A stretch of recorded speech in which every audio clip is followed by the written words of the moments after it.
नमो सिद्धाणं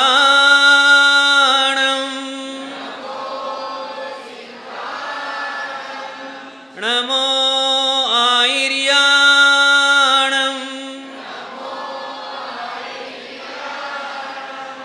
नमो उवज्झायाणं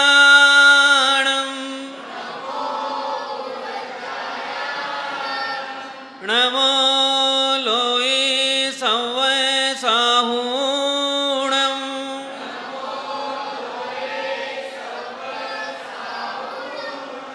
जय बोलो देवादिदेव श्री एक हजारा शासन नायक प्रभु श्री महावीर भगवान की। परम पूज्य प्रथमाचार्य चारित्र चक्रवर्ती आचार्य श्री शांति सागर जी महाराज की। परम पूज्य गुरुवर गुरु आचार्य श्री धर्म सागर जी महाराज की। परम पूज्य वात्सल्यवादी गुरुवर आचार्य श्री वर्धमान सागर जी महाराज की। श्रीमद् जैन धर्म की।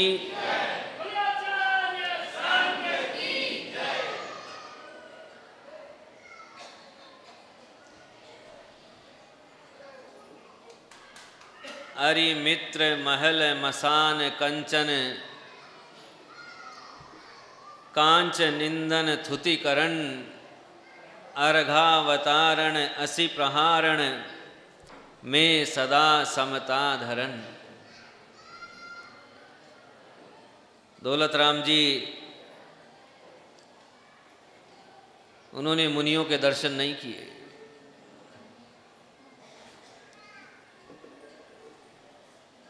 उनका जीवन बिना मुनि दर्शन के चला गया, लेकिन फिर भी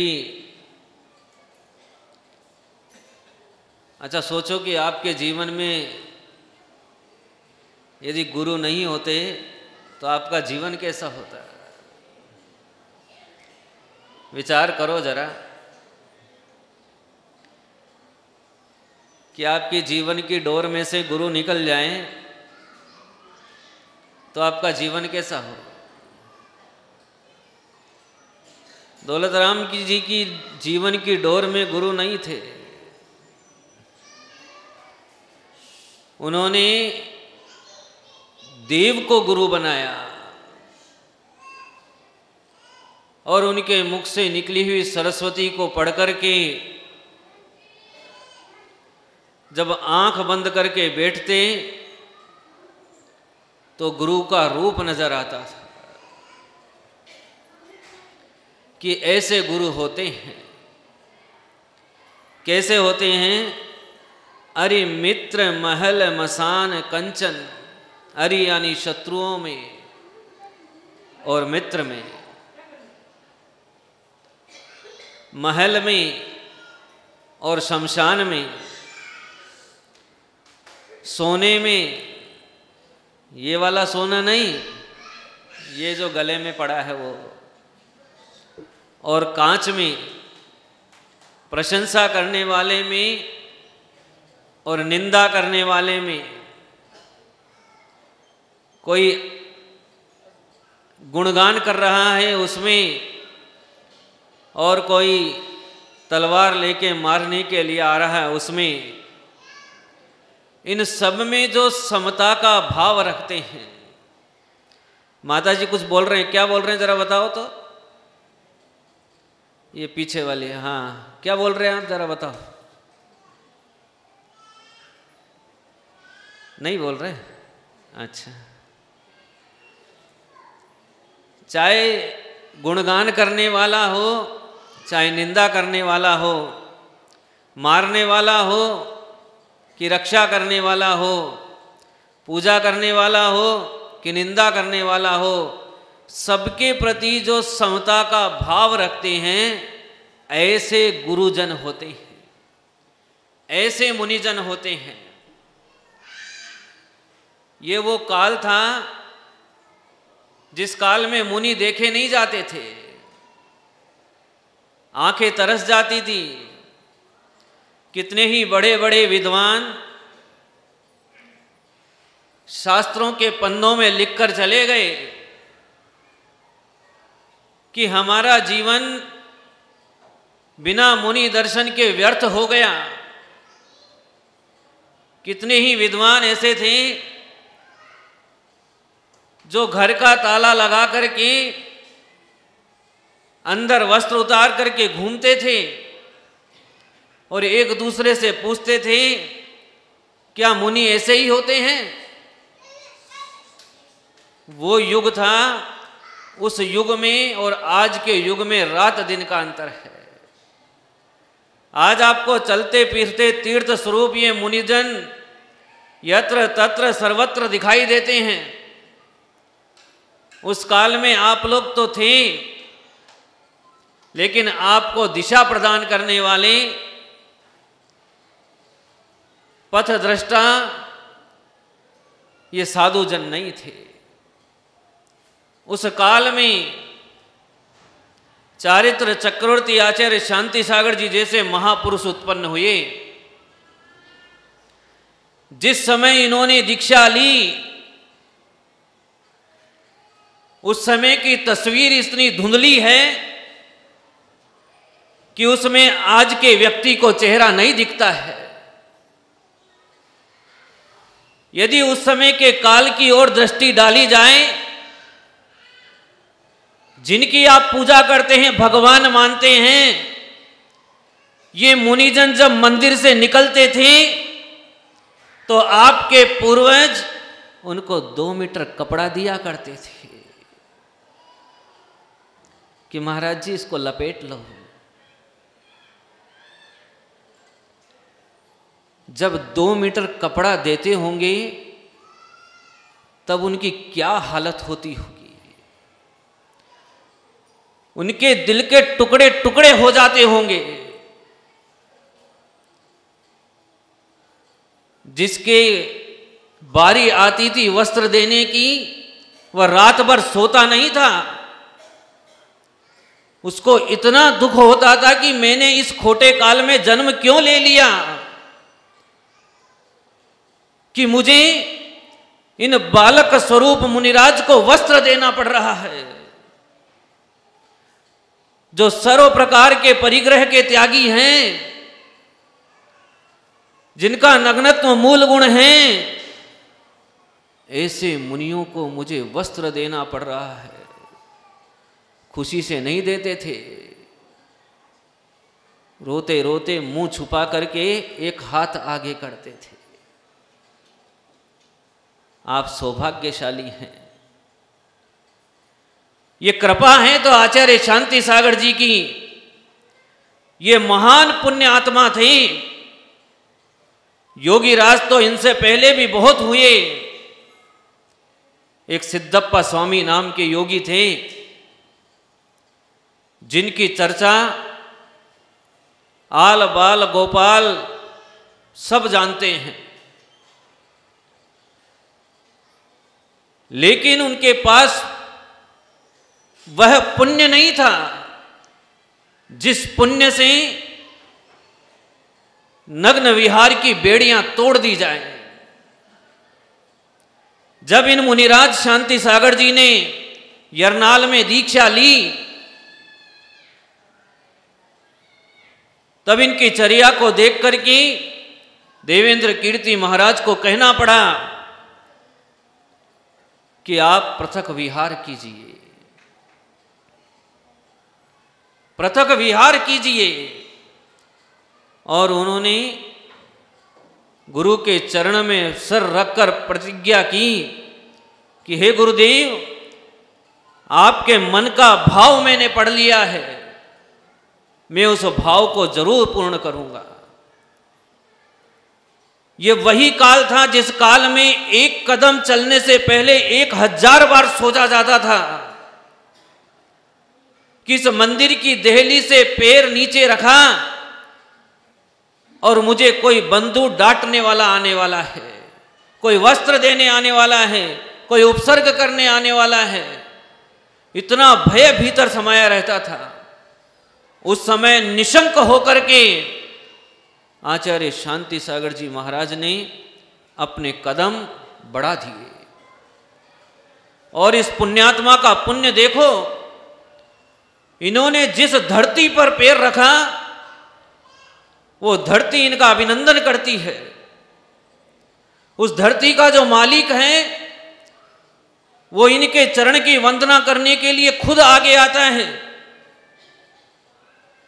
जो राजा नियम बनाए थे कि हमारे राज्य में नग्न मुनि का विहार नहीं होगा, वो राजा आकर के और इनके चरणों की वंदना करता है, इनके चरणों का पाद प्रक्षाल करता है।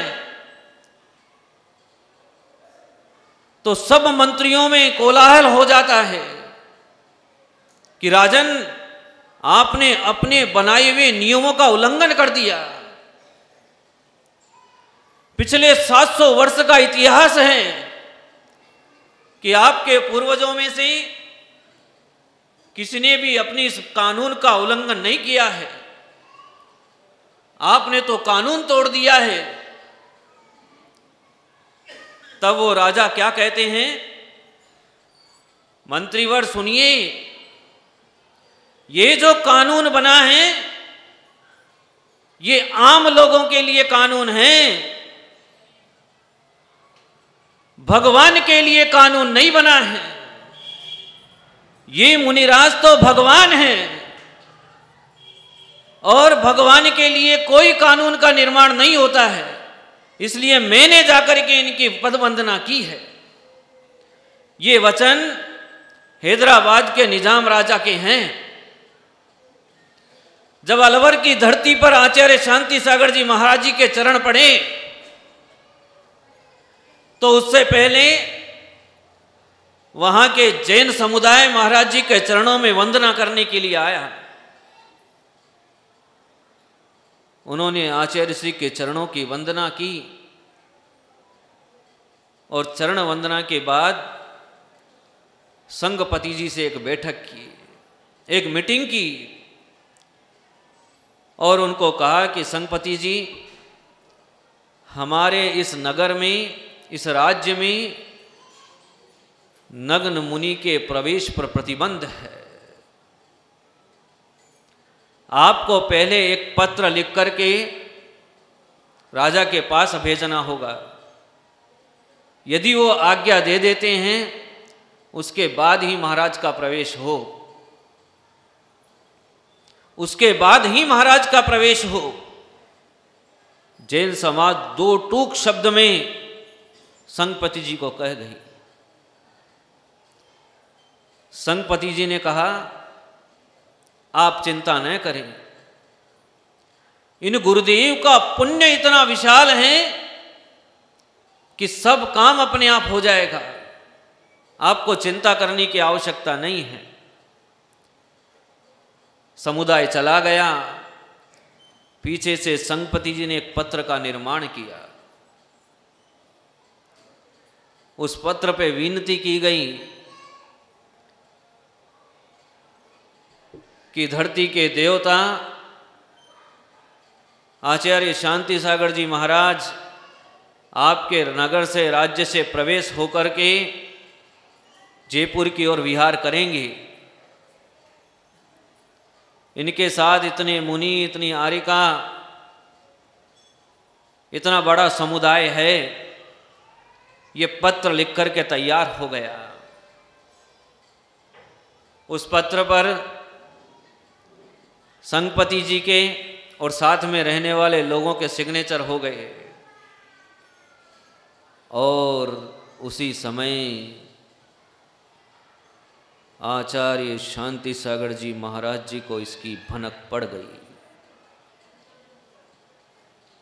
उनके कान में यह आवाज़ पहुंच गई कि आगे रियासत में नग्न मुनि नहीं जा सकते। अब क्या होगा?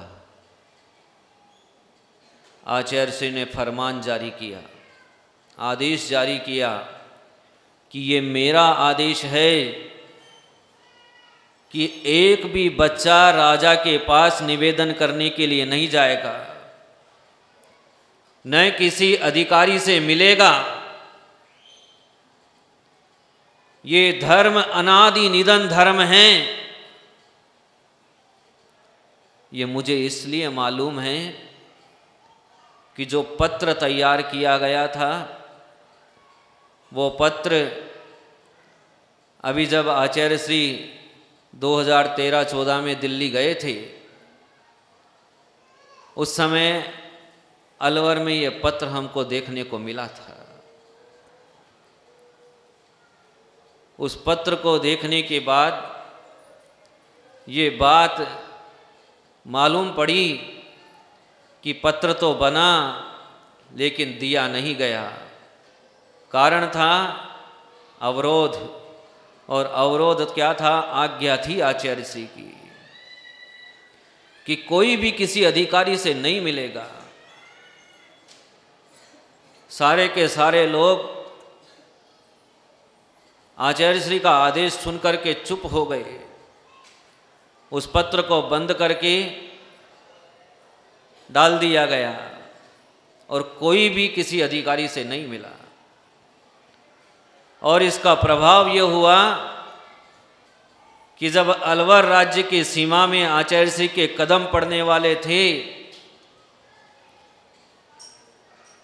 तब वह राजा चलकर के स्वयं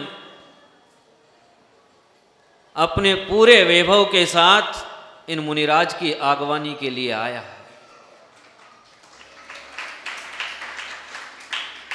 इन मुनिराज की आगवानी के लिए आया, अपने नगर में ले गया, और इस खुशी में उस नगर के सेठ जी ने उस पूरे मंदिर में स्वर्ण का काम कराया कि आज मेरे नगर में प्रथम बार कोई दिगंबर गुरु आए हैं। उस खुशी में उसने पूरे मंदिर में सोने का काम कराया, जो आज भी विद्यमान हैं, आप जाकर के देख सकते हैं। ऐसे थे आचार्य शांति सागर जी महाराज। और वो राजा प्रतिदिन उनके उपदेश सुनने के लिए आता, और जब आचार्य श्री ने वहाँ से विहार किया तो स्वयं नगर के बाहर तक उनको विदाई देने के लिए आया। उसने मांस और मदिरा का त्याग किया, और जितने अजैन लोग आए उन सब ने, किसी ने मांस का, किसी ने शराब का, किसी ने व्यसन का, और जैन समाज के तो कहने ही नहीं थे। उन्होंने तो इतनी खुशी मनाई, इतनी खुशी मनाई उस 3 दिन के प्रवास में, जितनी 300 साल में वहाँ के लोगों ने नहीं मनाई। पूरी आज़ादी दे दी गई। तब से लेकर आज तक वहाँ पर जैन समाज के ऊपर कोई उपद्रव नहीं हुआ। ऐसे आचार्य शांति सागर जी महाराज, जो समता के धारी थे, जिनके दर्शन करने के बाद बड़े बड़े आताताई भी शांति को प्राप्त हो जाते थे। जब आचार्य श्री धौलपुर के निकट पहुँचे तो वहाँ पर एक बहुत बड़ा मूछ वाला आदमी संघ पर उपद्रव करने के लिए आया, और आकर के बंदूक तान के सामने खड़ा हो गया। यदि इस रास्ते से जाना है तो इस बंदूक की गोली पर जाना होगा, नहीं तो वापस चले जाओ। और सामने आचार्य श्री का संघ आने वाला है। अब क्या होता है अपन कल के एपिसोड में सुनेंगे कि आचार्य श्री आते हैं कि नहीं आते हैं। वो मूछ वाला बंदूक तान के खड़ा है, वो कितनी बंदूक चलाता है, कितने उपद्रव करता है। मुझे आज आपके मोबाइल का स्टेटस देखना है। कल मैंने कहा था कि आपके स्टेटस पर आचार्य शांति सागर जी महाराज जी का फोटो होना चाहिए। ज़रा आपने अपने मोबाइल का स्टेटस वहीं से मुझे दिखा दें तो मुझे मालूम पड़ जाए कि आपके भीतर गुरुदेव के प्रति कितनी प्रतिशत भक्ति आई है।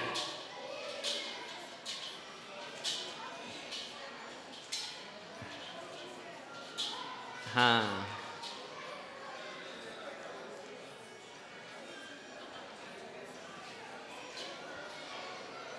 बाकी लोगों के पास मोबाइल नहीं है ऐसा लगता है, नहीं है ना?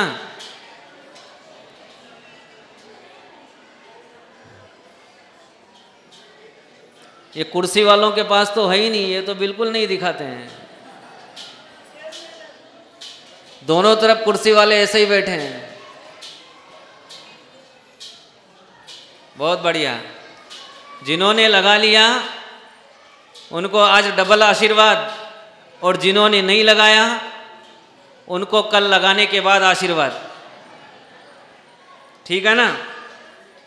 अभी सूचना मिली है कि पारसोला के समस्त कार्यकर्ता